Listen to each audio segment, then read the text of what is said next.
shekaran jiyan nan ne dai aka kai wani hari a jihar Katsina a cikin wani masallaci. Aka kashe akalla sama da mutane 27 zuwa 35, sannan kuma aka yi kidnapping ɗin wasu, aka raba wasu mutanen da mahallansu.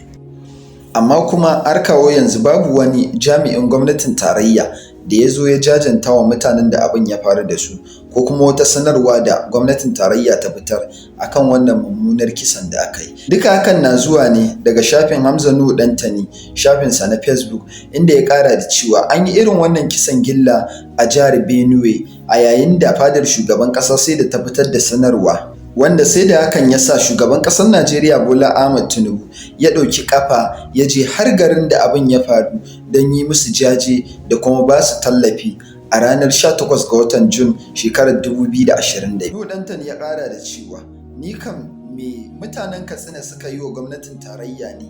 An ɓannatar da dukiyoyinsu sannan kuma da rayukansu, har ma da raba wasu da mahallansu, a ce kuma har yanzu gwamnatin tarayya bata fitar da wata kyakkyawar sanarwa dangane da hakan. Ɗantani ya ƙara da cewa a fuskar dokar ƙasa fa babu bambance-bambance, babu bambancin ƙabila ko na jinsi ko na addini, babu wani bambanci a fuskar dokar ƙasa a sashi na 42 na kundin tsarin mulkin Najeriya. Haƙƙin gwamnati ne ta kare dukiyoyin mutane da kuma rayukan mutane. Mu ƙuri'unmu shine kawai abin so.